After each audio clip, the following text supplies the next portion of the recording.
shall appear from a far eastern land across the sea.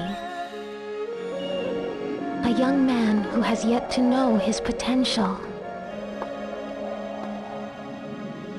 This potential is a power that could either destroy him or realize his will. His courage shall determine his fate. The path he must traverse, fraught with adversity, I await whilst praying. For this destiny predetermined since ancient times. A pitch-black night unfolds with the morning star as its only light. And thus the saga begins. Welcome everyone to my review of Shenmue on the Sega Dreamcast. Now, Shenmue isn't my favorite game of all time, but it is one of my favorites, and it's a game that becomes increasingly relevant as time goes by. It's a game that I keep going back to, and as I go back to it every couple of years, I find new personal meaning in it for some reason, and I enjoy it a little bit more. And I find new reasons as I get older to really enjoy this adventure. And because I have this sort of complex relationship with the game, one on a more personal level, and then on the other side as a more analytical gamer, I wanted to split this review up into two parts. Part one is going to be a completely biased, romanticized, nostalgic view of why this game is important to me on a personal level, and talking a little bit about the game with my brother who just played the game for the first time this past summer. Part two is going to be a more objective, a more detailed, a more scrutinizing look at the game from the perspective of a viewer rather than just a passionate, biased, nostalgic gamer. I first learned of Shenmue's existence while going to a grocery store with my mother, and I found a magazine that had all kinds of screenshots and information about this huge upcoming game, and I was already very excited about the Dreamcast. I was a person who grew up really loving the PS1. At the time, it was my favorite system. It destroyed my interest in PCs for a while. It was definitely something that really helped lead the foundation and create the beginnings of who I would be as a gamer throughout the rest of my life. So obviously, I was really looking forward to the PlayStation 2. But on the same token, I was really intrigued by the Dreamcast and was actually really torn for a while about whether or not I would get a Dreamcast or a PS2. And all that information about Shenmue really intrigued me. It was something where I was just for the first time getting into Japanese culture and Japanese history and really branching out into anime that wasn't just on like Toonami or something like that. It was something where Shenmue really fit into that growing area of interest that I had, and it really was one of the main reasons why I wanted a Dreamcast. In the end, I did end up saving up my money and going for the PlayStation 2 rather than the Dreamcast. And the Dreamcast really didn't come into my life until a few years later when the Dreamcast was pretty much dropped by Sega and stores in my area were trying to get rid of it. I got my Dreamcast going into a store, not anticipating to even look for it, but to get some PS2 games. And I ended up picking up a Dreamcast because they were getting rid of them super cheap, and they had really good deals, big clearance sales on all the games that they had left. And for a while, my only experience with the Dreamcast was those few games that I picked up, and thankfully, one of those was Shenmue.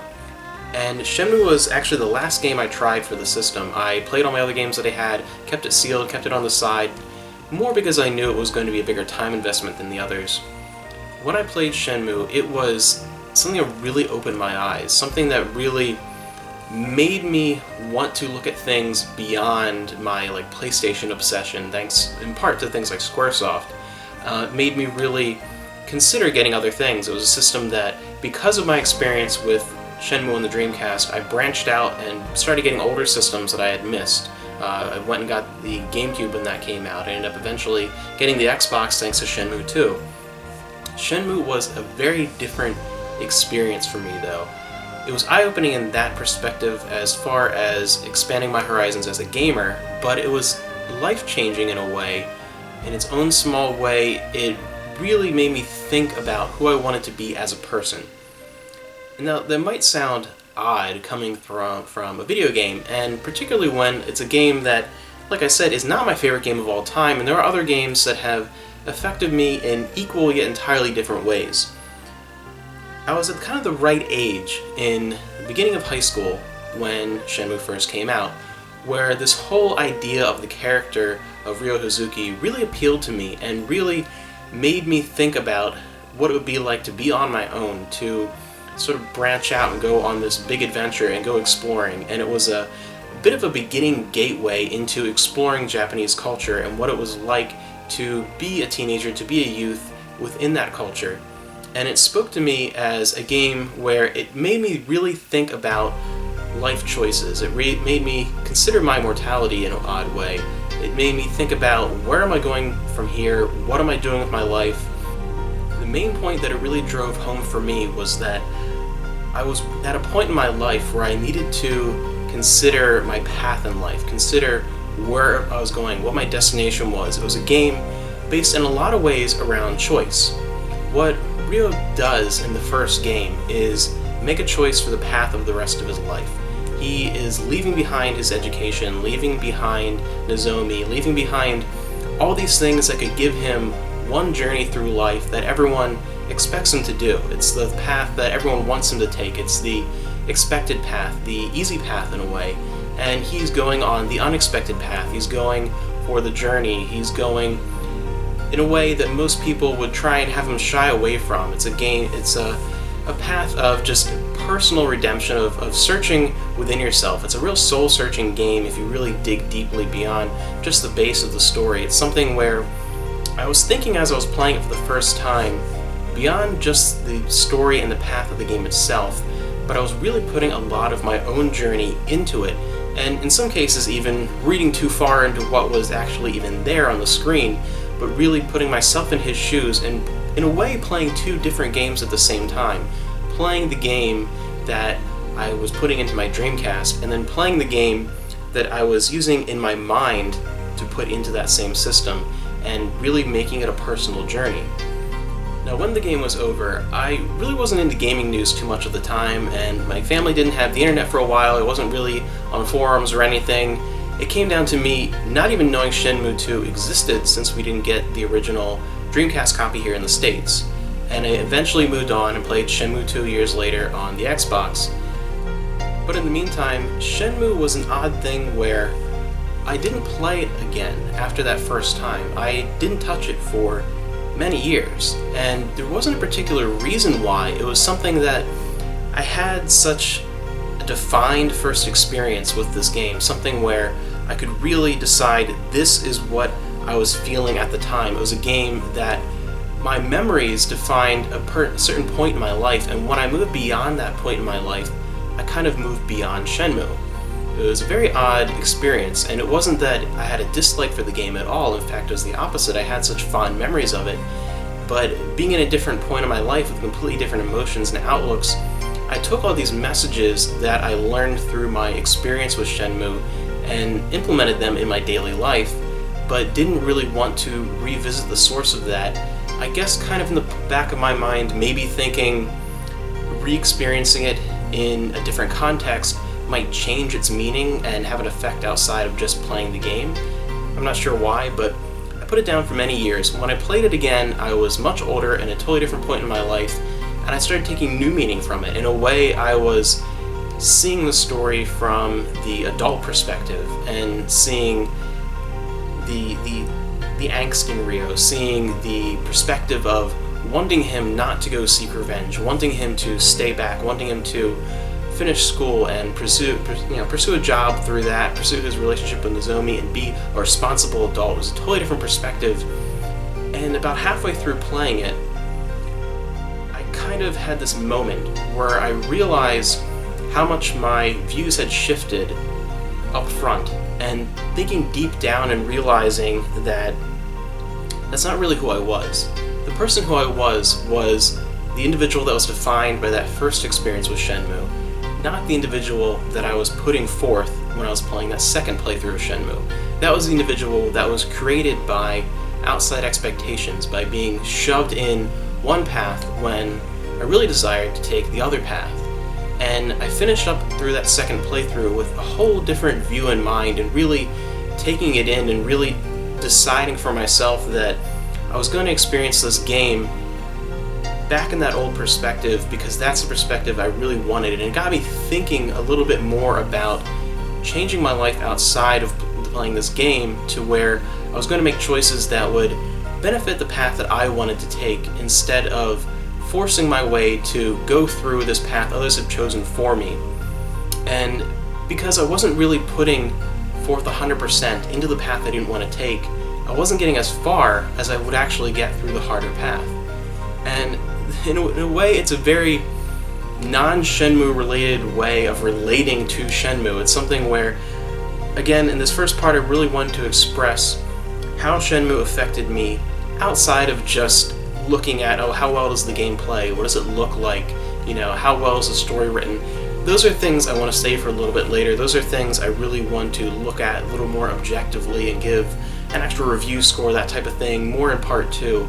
For this is kind of what I wanted to explore, because as objective as you try to be, there is still this subjective baggage that you take with it based on your experiences, based on your preconceived notions and your individual perception of reality, that you can never be 100% objective. And I kind of want anyone who really wants to take that review very seriously to understand those very just inward feelings, that baggage that I take with me, those lenses that I'm looking through as I'm really nitpicking the factual content of the game.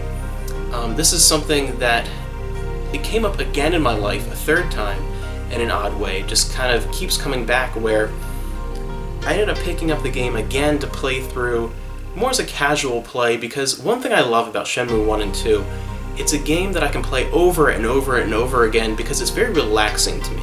Even though it is very dramatic in parts and very exciting, and some of the fights can be like just heart-pounding and almost difficult if you don't know what you're doing, and it's an exciting game, but at the same time there are so many large sections of it that I just find relaxing. Something where I could just put in at a certain point in the game and walk around, go to the arcade, talk to people, even just kind of hang out, look at the sky, and listen to some of the music. It's something where I can, put in the passport disc and spend an hour or two looking at those features and looking at all the, the whole soundtrack basically that you unlock. It's something that I can come back to again for totally different reasons than wanting to experience the story and really get involved. And I picked it up for that purpose and was just kind of casually playing through, and it was around that time I decided to do a whole Summer of Sega theme on my channel. It was something where I just got a Saturn for the first time. I was starting to collect for the Dreamcast again, and I was really starting to build this Sega collection, and I wanted it to be something that I was showing to people as it was happening rather than after the fact and going over nostalgically, oh, this is my experiences with Sega, this is all stuff I've collected. I wanted to show it to people as I was experiencing it. And at that same time, Shenmue became a focal point, meaning that it was one of the most important games for the system for me, and it was something I really wanted to focus on. And almost like magic, as I was in the middle of this, E3 happened and Shenmue 3 was announced. And that's part of why it was such an emotional thing for me, not just because it's one of those impossible things to happen, it's something that I'm very excited for the game in itself, but because I was in the middle of re-experiencing this thing that I had such a personal connection to, and then suddenly this impossible dream of a third chapter was showing up, and it was mind-blowing, and it was just this thing where I started playing it again. I was eventually going to play again to get some footage later in the summer and do a review, whatever, but I played through again and started playing Shenmue 2 just because it was bringing back all these old feelings, all these complex feelings, and it hit a perfect time in my life where, for the first time, just within the past half a year or so, I really started putting 100% into being what I want to be, taking the path I want to take, and not doing what is expected, doing what I want to do, and reaching for dreams that seem impossible. And as I'm reaching for these impossible dreams, someone else's impossible dream came real. Yu Suzuki's impossible dream came real. And in some way, through that and my personal connection with Shenmue, it made me, in an odd way, believe in a time of doubt that my personal goals, that my impossible dream could come true. I was, in a way, living that positive feeling. I was living through that hope of Yu Suzuki and bring it into myself. And it made this replay of Shenmue and Shenmue 2 over the summer so much more meaningful because of that, and it couldn't have happened at a better time. It was like I was in the middle of this life change. I was in the middle of this Summer of Sega theme on my brand new YouTube channel that I just started this year, and then all of a sudden there's Shenmue 3 coming out. It was crazy. And then after that, things got even more personal. It connected with me again, where my little brother got a Dreamcast, and he started playing Shenmue for the first time and experiencing it, and there's almost a decade in between us, so he is at that point where I was when I played it for the first time. He's only a year or two older than I was when I originally played Shenmue, and it's just interesting to see his perspective and someone from his generation take on that same experience a decade younger than I am, but at that same age I was, and seeing how he experiences it differently in some ways and in the same way in others. And on top of that, it happened again just a few weeks after that. It became more personal and more relevant in another way, where my dad died. And I talked a lot about that in a video a while ago on my channel, and I'm not going to get too much into it here, but it's something where in the beginning of the first game, the main thing that is the driving force for Yu Suzuki is the death of his father.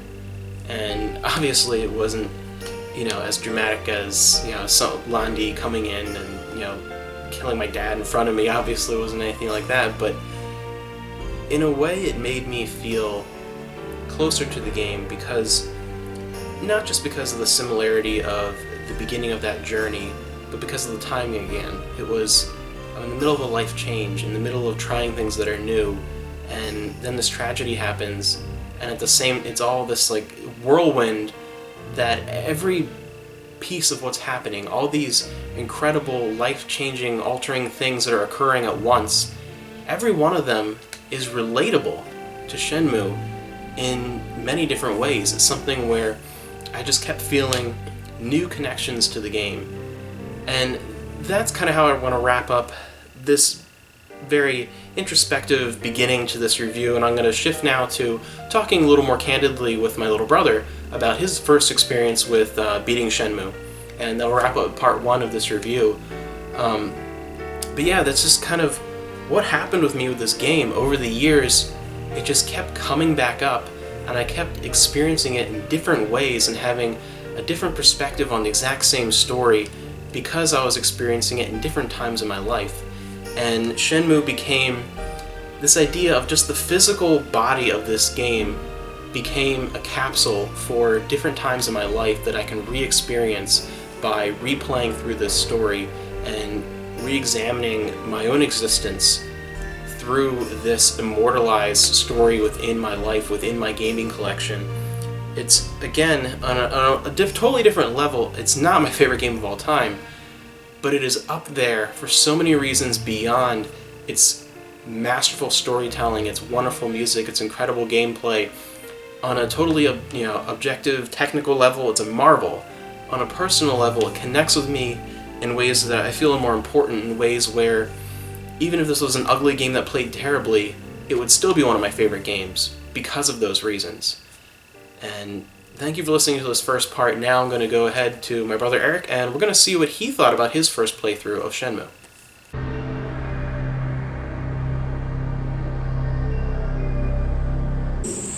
So now you've heard sort of my personal journey with Shenmue and how I feel about it subjectively, and before really getting into the meat of a little more of an objective analysis, I'd like to hear a little bit about my little brother, who is almost a decade younger than me and just finished playing Shenmue for the first time on the Dreamcast more than, about a week ago, a week and a half ago? About a week. So what were your experiences with Shenmue from your initial first impressions to, like, how did that grow as you played Shenmue? Did it change your first impressions or what you expected?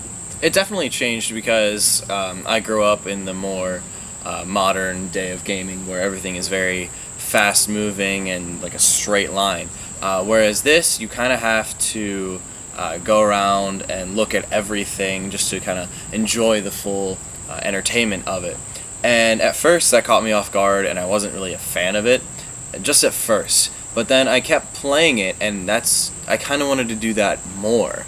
And now I just actually started playing like a more modern game, and because of Shenmue, it kind of made me look around at all the details and everything like that, and like click on everything and see what everything is and what everything does. And I think that makes it a more interactive process, and that's where gaming has kind of fallen down for the past decade since it's been out. Right. Even though things look fantastic, you don't have as much attention to the little details. Right. I think one of the great things that I learned playing Shenmue is to pay attention to the things that don't matter, because in a way they make the overall experience matter more. Right.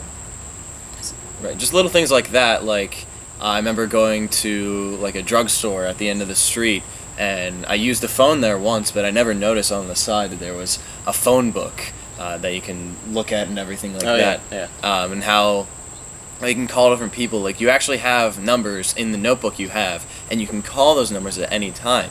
And those numbers go to like friends, the operator, like people you have to call at some point. And it's just a very interesting and very deep experience that you go through. Like things you wouldn't even think about.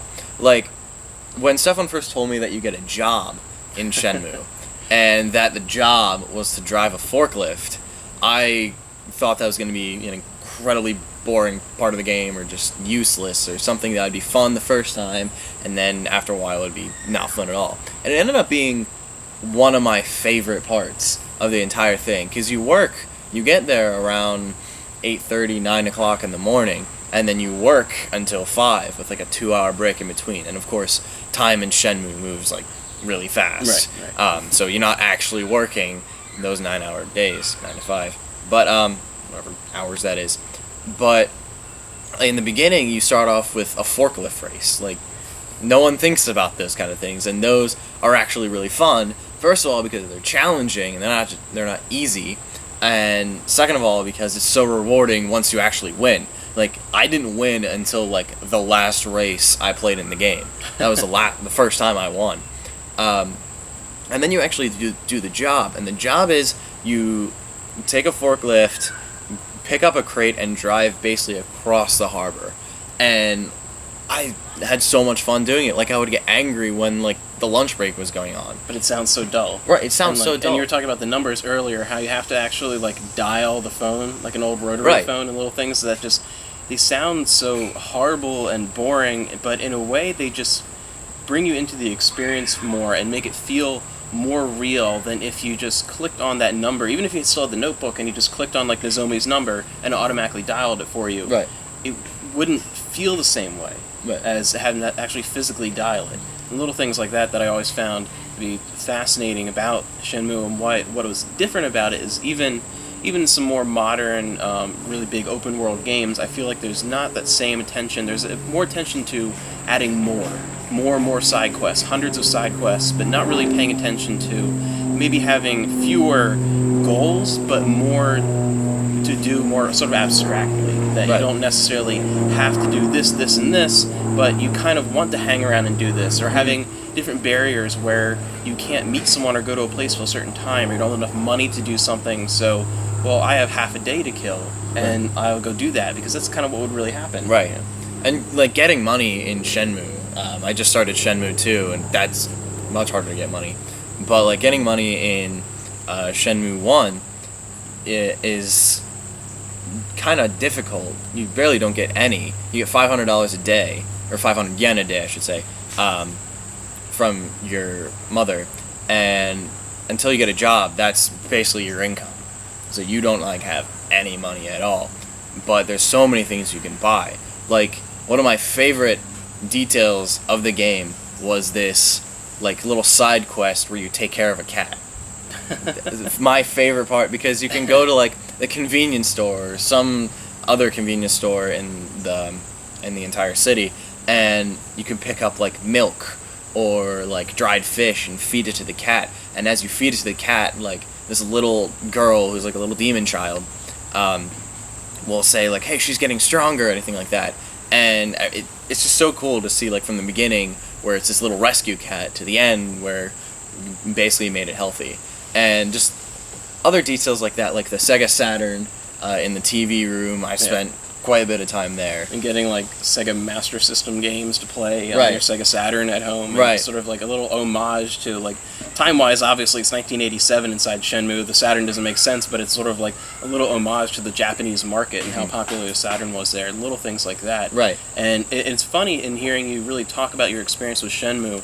The things that seem to come to your mind first are those everyday things that are aside from the main story. Right. And like, in your opinion, how did you like that balance? Did you feel it was too much toward those mundane everyday things, or too much towards the story, or did it detract from the story at all because you were doing these everyday things, or did it add to it in your opinion? It kind of added to it because I was thinking about it, that if there wasn't all those mundane things, and it would just be like the beginning of the story, and it wouldn't be like its own entity as a game.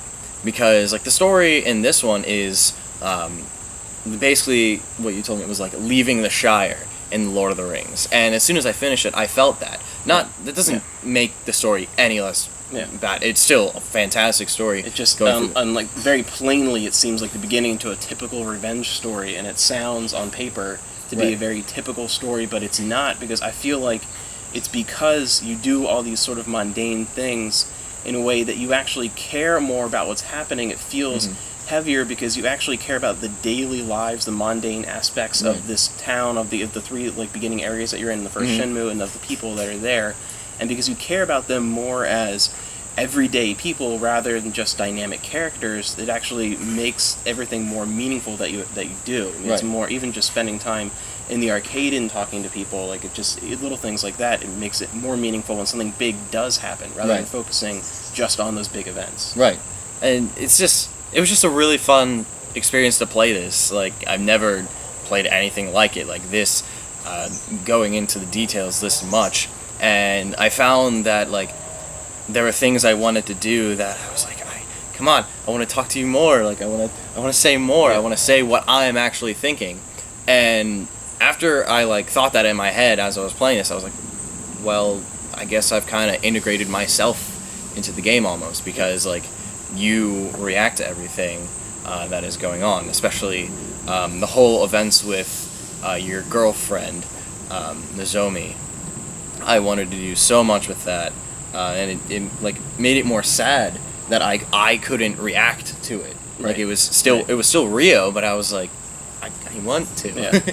And even things, I think, that carries on into some of the gameplay aspects, even the fighting system, which feels so much like Virtua Fighter, in a way it feels less of, it's not just sort of a button-mashy sort of action type thing. You actually have to practice and learn these moves and go in the dojo and train, or train in that little like vacant lot towards the end, like past the hot dog stand and everything, like little things like you actually have to do that, and it feels so much more real and impactful. And the way they even did like your health and like the enemies and things like that, it feels more real, rather than, it doesn't feel like you have just like a health bar, like, you know what I mean, like it feels more real, and the moves don't feel over the top. It just feels very grounded in reality, and I think that also makes it almost a more mystical experience, the fact that it's so grounded in reality, and yet you're playing this story that you can almost feel is growing to become greater than anything that could actually exist. And I like how like the difficulty doesn't really change. I mean, the things that make it more difficult are like there are more guys that you have to fight, or these guys can block your attacks more than the other ones. But that's like throughout the entire game. And I like how it's just like that smooth experience where everything is more grounded in like realistic aspects. And as things get more difficult, you've gotten better, not in the way of you didn't go and gain a bunch of experience and level up. You've gotten actually more skilled as a player, learning the different moves and things. Like it grows more naturally, I feel like, rather than on like a set numbers system. And getting into that though, was there anything that you disliked about Shenmue, or things that you were expecting to see that were missing? First thing that hit me... And you will not be like strung up by a tree or anything. That's what I'm afraid of. But one of the things that bothered me a little bit was like the voice acting. Like the English voice, the English dub. That's like some of the things that I didn't think I would laugh at, I laughed at. Because like the whole... the voice acting is not like the worst. I've ever seen in my life. It's pretty close, though. It's pretty bad. Like and it's just some things that just made me laugh. Like some of the things, like you would go up to a person and be like, "Excuse me," and they'd be like, "Oh, hey," and then you would just leave. Yeah. Like you couldn't do anything else. It's a totally different experience playing it in Japanese. I'll Yeah, tell you that- Like, I just finished, like, the copy we have sitting up here is my Japanese copy for the Dreamcast, and it's a totally different experience because the real overall story is very emotional and it's very serious, and this really gets it across, whereas the English dub, it does to an extent, but it's also kind of, in a way, more comical. Right. But having finished Shenmue and starting Shenmue 2, I'll have to ask you, with Shenmue 3, are you happy that you're going to have the English dub, or you prefer it to be just in Japanese? And we don't know if there's going to be an option. I'm assuming there's probably going to be an option, considering it's going to have enough disk space to have the extra sound. But in all honesty, like, are you happy about that? Has it grown on you in a weird way? Yes, it definitely has. Yeah. It's just like, I don't want, if I'm playing like a series of games, I really don't want like those aspects to change. Like just playing Shenmue 2 today, everything was pretty much the same, just like improved visually or anything like that. Because So it's Shenmue 1, just like bigger and better in a way. Right. Like, yeah, but Like still the core is the same. right, and even like the talking to people, like I said, you would say excuse me, and they'd be like, oh hey, it happened today multiple times, and I was like, all right, no information from you, and I'll have to use my Mass Effect story because Mass Effect is one of my favorite series, and what I did is I didn't use the character like you see on the box, like the actual Shepard, like the semi-bald and the goatee. Did you do a Femme Shepherd? I did not use a Femme Shepard, but I created my own person with, and like he grew on me because I used him for the next 2 games because of course like his look generates the next one. Right. And then something happened when I got to Mass Effect 3 where it would not allow me to generate that character again. It looked different. Right. Yeah. It looked different. And I spent time like making sure it looked as close as I could to that original Shepard. And just playing at the beginning, I was like, I don't know if I can make it through this. Like, it's not the same experience. And so that's, like, in Shenmue 3, if it was a different voice actor, it would not be Ryo to me. Yeah, yeah. That's the weird thing. Like, as campy as it has that old sort of 70s, 80s kung fu flick feel that you can still, it's almost like dual layered, where on one layer it's the campy voice acting and certain instances are more comical than they should be, but at the same time you're also experiencing the deeper, more meaningful thing. So you're not really missing that more meaningful story, you're just experiencing it with like sort of this thin veneer of something else over top of it. And it's kind of a thing where like playing it in Japanese with subtitles is a whole different experience. Right. But is there anything else that stood out to you as a negative in your experience with Shenmue? Negative. One of the things that I told you the first time I started playing it, like that first hour before our first reaction video, I mentioned that the controls were a little stiff. Yeah. Like everything was accessible and nothing was like hard to do, but just like moving Ryo around, sometimes I would like run into walls, or I want to go straight and everything, or I want to go up some stairs, but like, for some reason it like, turns around. Yeah. Like it's not a glitch or anything, but like you get used to it after a while. But that sort of turned into like a neutral, because it was the negative, like, all right, this is a little stiff, but then it was the positive because that means you had the chance to look at everything. Right. And at first, this is something a little different. At first, when I saw like the entire Shenmue area where you're going, I was like, I'm not gonna know where anything is, or I'm not gonna know where to go. But you learn, Right, as you you get learn. to know people and the places. Right, and, like yeah. right now, I can go through the map of Dobuita, Yeah. the main shopping center. I can go through it just because you go through it so many times, and because those controls are a little stiff and you have to like take your time. It makes you look around more. Right. And I just think that's fantastic. Like there are other games I played, I could not tell you like where certain areas are. I would have no clue. It feels more like home than in other games. Right. And I think that's just that adds to the fact like I was putting myself into the game. Yeah. And in closing with my brother, I just have 2 quick questions to ask you. Do you have any favorite characters or scenes from the first game? I'd have to think about this one. I really liked Nozomi. was my favorite character, and as I said before, she's kind of Ryo's girlfriend. One of the things I noticed about Ryo was he's kind of a butt.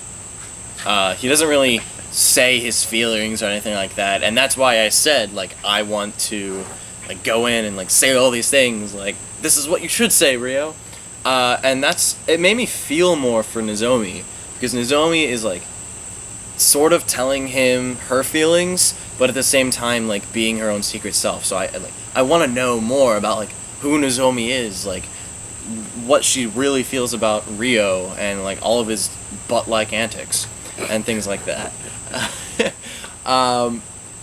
So she was one of my favorite characters because she also shared a lot of, like, the sadder, more melancholy scenes with Ryo. One of my favorite scenes, though, is not actually with her. It's with this guy that sells hot dogs named Tom. He is not my favorite funny character in Shenmue, but he's definitely one of my top guys. But he's everywhere in the game. He's actually in, like, 2 different places, almost not really at once, because this game goes for realism, but, like, at different times. He's magical. He's Shenmue's Mr. Popo in that creepy, funny way. But he's in, like, Dobuita, the shopping district, especially in the beginning, and then you go to the harbor, and then he sells hot dogs there. And one of the things I wish I could do was eat one of his hot dogs. Yeah. I wanted to eat a hot dog, but I don't want to give away the story. Yeah, don't go. I don't want to give it. But that is one thing I want to see them adapt from the Yakuza series, though. Yeah. Is being able to eat and, right. like, actually, like, look at menus and restaurants and things. Like, I hope they add that. I hope they add that. Because you can have, like, get soda or coffee from a vending machine, but you can't. That is one thing. That is one thing I would like to see. Yeah. But he had one of my favorite scenes. I'll leave it at that because I don't want to ruin anything. All right. And my very last question is, and you know my rating system, going by quarters, 0.25, 0.5, Yep. How would you, honestly, rate Shenmue out of 10? Shenmue out of 10, I would probably rate it at... I would give it a 9.25 in my own rating, for my own preference, because of those things I said, like, it gave me so much, like, all those details to do, that it made me want to do more. Right. And that was one of the things, like, that bothered me. Like, I wanted to do more. And then there's also, like, the voice acting, which is nostalgic, but it's still one of those things that takes away from the seriousness. Right. And just things like, I didn't know exactly where to go, which I found out was actually fine. I looked up once where to go. In the beginning, I looked up once, and as soon as I did it, I regretted it because I was like, "Well, this is not how it's supposed to be." Yeah. That's how you explore, and it's right. It's better to be lost in the beginning, right? And I think you're finding that more watching you. I just watched him play the first 2 hours of Shenmue 2, and I think you're getting that more with that because it gives you more of that feeling because you're lost in the big city, right? You're a stranger in a strange land, more in that one. And, like, I looked up this place. It was in the beginning. And the reason I looked it up was because they said, like, go to, like, a bar. And I went to all the bars, and they said, oh, it's not this one or anything. Like Heartbeats or... Yeah, it was Heartbeats. Heartbeats. Yeah. And, like, I realized where it was. I looked it up, and then I was like, oh, I've been here before, but they kicked me out. Like, so I figured it was something completely different. And so that's why I never went there, because I thought they would kick me out again. Yeah. And so... that also, Shenmue was, like, a big learning experience for me, because, like, before doing puzzle games, if I was lost for half hour, I would look it up, and I'd get frustrated. And now, I don't want to do that anymore, because it gets me out of the game in some points, because then I know more, and it's not as much of a challenge. And just like everyday life, going past a challenge and achieving the goal you want is more of a rewarding feeling than having someone else do it. So that's how Shenmue felt to me, and I'm just excited to see where it goes. Like, I'm not excited as him because I haven't beat Shenmue 2 yet.